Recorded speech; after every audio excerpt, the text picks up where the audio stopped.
da fata alkhairi gare ku. Kamar da kuke gani cikin bidiyo, sojojin faranshi na ci gaba da ficewa daga Nijar domin komawa kasarsu.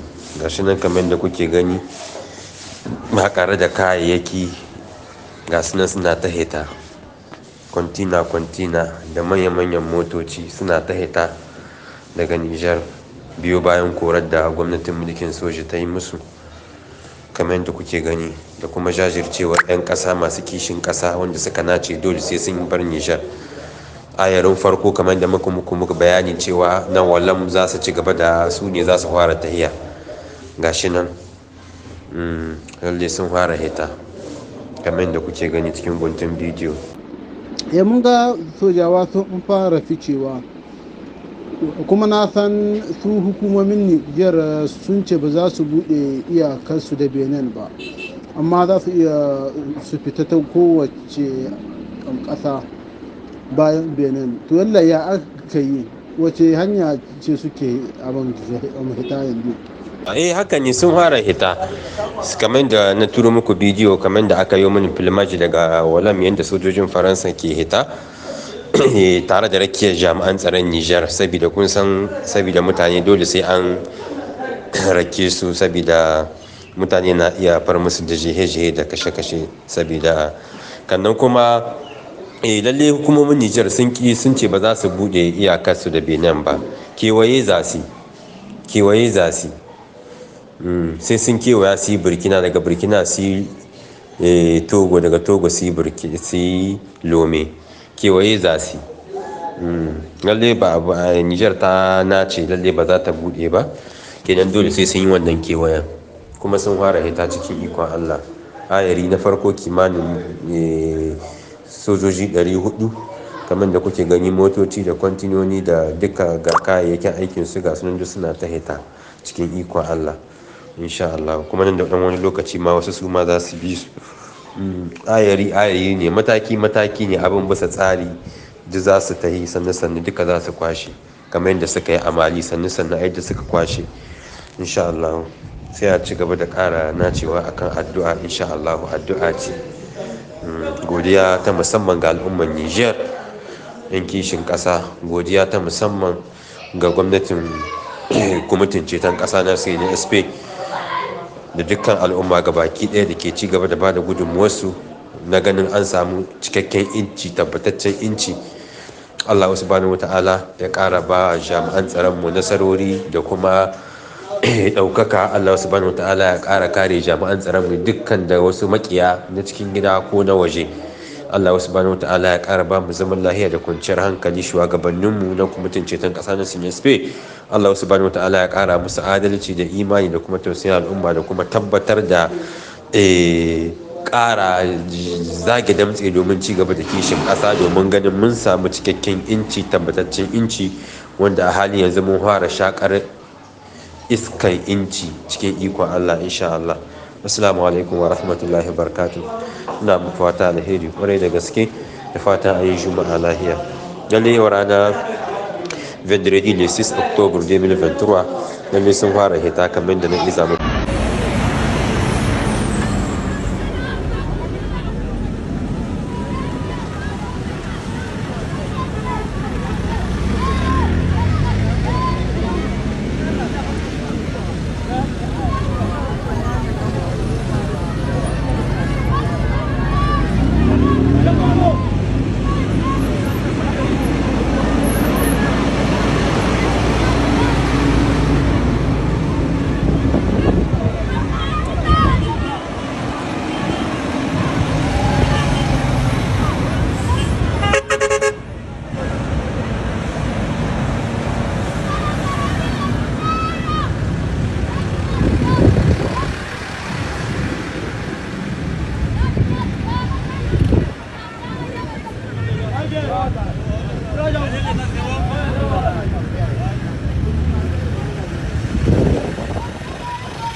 Nos pays encore jusqu'à présent là. Qu'est-ce que vous cherchez dans le pays jusqu'à présent? Ces putains de délinquants là. C'est pour rien. Faut que Macron. Faut que la France ça. Faut que Macron, faut que la France ça. Faut que la France ça. On vous encule là. On vous encule là. ranar saboda da ta gabata ne shugaban kasa mai martaba Chani Abdurrahman ya yi wani bayani don bayyana maƙyan kasa dalilan da yasa an kai wannan garan bawul gaban wato ƙyan jarida na radiyon kasa. Game da wannan ne a yau za ku saurari wato bayanan dalla-dalla kamar haka. Arzikin ƙasar Nijar na ƙyan Nijar, arzikin ƙasar Nijar na Nijar ne. Wannan muna da inci bisan shi, kuma inci ba na baki ba ne, na tabbat ne. Yadda mun ga 'yan ƙasanmu, 'yan ƙasar Nijar za su unhwana da arzikin ƙasar Nijar, matakan da duk ya kamata mu bi. Nan zama akwai aminan arziki waɗanda yau suna shirye su je tare da mu, ba sai an yi maula ba, ba sai mun yi maula ba. Arziki na ƙasanmu ne, cikin girmamawa da daraja su hito arzikin ƙasa, 'yan ƙasa su unhwana, ba wani ya hito da wani waje ba ya zo shi ne da unhwana da arzikin Nijar. 'Yan ƙasar Nijar suna cikin wahala, wannan ya ƙare insha Allah. Matsayi na jagora za mu yin shi, hanyoyin da ya kamata a bi za mu bin su, amma gulɗa a gaba da mu da ƙasar Faransa dole sai mun koma wajen 'yan ƙasa mu ji menene ra'ayinsu. Lokacin murɗiya ya ƙare, komi sai 'yan ƙasa sun amince za a yin shi. In ya yi daɗi tare muke, in bai yi daɗi ba kuma tare muke, kuma da rai da Allah mun san daɗi ne zai yi, tunda za a kiyaye wa hakkin 'yan ƙasa, kuma Allah zai taimakawa cikin kare hakkin 'yan ƙasa. Labaran da suna zama ne daga sashen Hausa na gidan radio amfani. Kamar kusa da ranar Talata ta gabata ne Prime Minister Lamin Zan ya kire wani zaman taron wato yan kungiyoyin horar hula da wakilan sarautar gargajiya da kuma wakilan kungiyoyin addinin musulunci don yi musu bayani dalla-dalla bisa kan irin yadda abubuwa ke tafiya na yau da kullum. Ga dai kaɗan daga cikin bayanin da ya yi gaban manema labarai. Wannan yana da ciwo. Wane ne zai je ƙasar Faransa ko ƙasar Turai ya je yi ba bakeriya da suke? Wanda yake iya haka. Idan ƙasar mu kila sun same su a kowane da kishin namu ya dawo. Tun kan su san ko ne muke da sarakai mu a ƙasashen mu, muke da malaman mu. Kenan ba ya tanda za a yi da su. To a takaice magana da ƙarshe shine na su wani 'yan ta'adda wanda ana ce musu jihadis ne ke da wai a sunan musulunci su zo su tarda ƙauye su kashe mana sarakai, su kashe mana barumai, su kunna mana rumuta, su tafi da bisashenmu, su hana yaran mu zuwa makaranta, mu wai a sunan musulunci. Shek ya sani ni Allah ya ce innamal mu'minuna ikhwatun, duk musulmi ɗan uwa ne. Inda suna aiki da wannan ba ta yadda za a yi su zo su ce za su zo su ɗauki musu. Kuma magana da ya faɗi yanzu zai maimaita lokuta. Muna da takamaimai a hannu hujjojin da su turawan wa'annan su suke gaya musu a waya ga yadda za ku yi, ga yadda za ku waye za ku kashe, ga makamai da suka kawo musu duk wani abu su a ci. A ƙarshe shi ne wannan sanarwa ita ce kamar yadda shi Janar Chani ya tambaya mu shaida muku haɗin kan wannan na 'yan ƙasa ya zama to an ƙara ya ƙara zama dan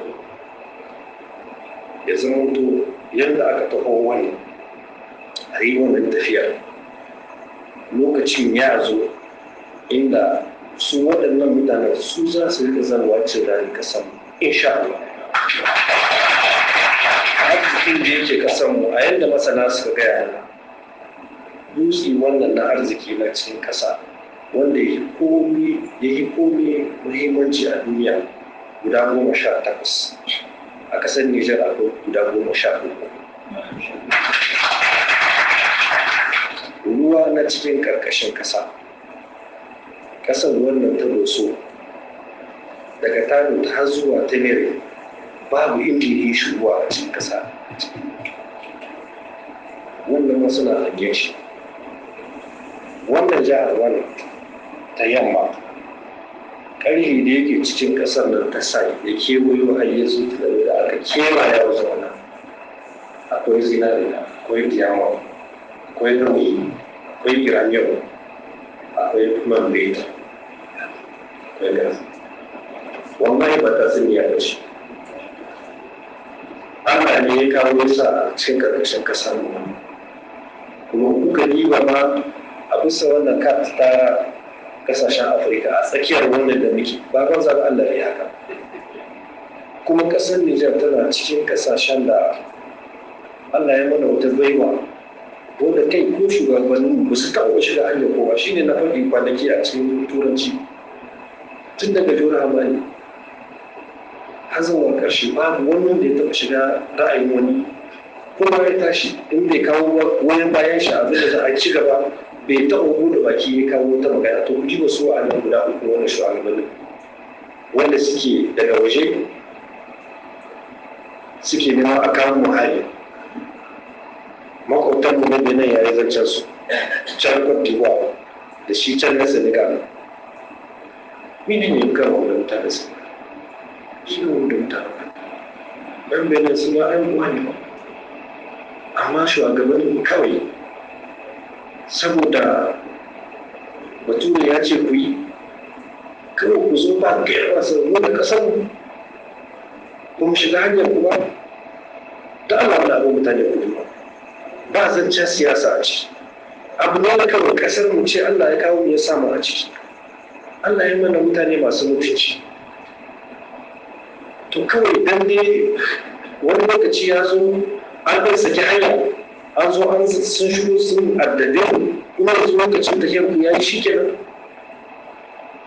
to wallahi ba san wani insha Allah shi yasa a makarantunmu na yara wanda suke ci muna nan muna aiki yadda za a yi a dawo da al'adudinmu a cikin makarantu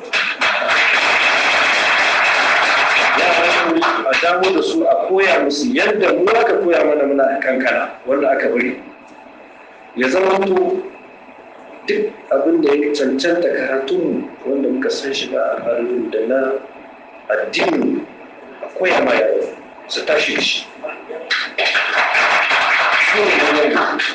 kuma darajar magabatanmu shi ma yana kwasu tsoro su gafu a cikin wannan zama wani tun da su su san da wannan ba su san matankan a yi kakanninsu Allah ya sa ya ba ku fusa da za ku gyara zaman yau da kocin da demokradiyya ce ku sani. Tama da iyakacin abin da ya sauka kenan sai fata Allah mai komai kowa sake mai mata mana ranar gobe wanda za mu sake dawo muku ɗaukar sabon labarai da rahoton nasu a madadin Malam Bubakar da haɗa sauti. Yin shirin na gabatar ne ke fata Allah ba mu alferinsa mu huta lafiya.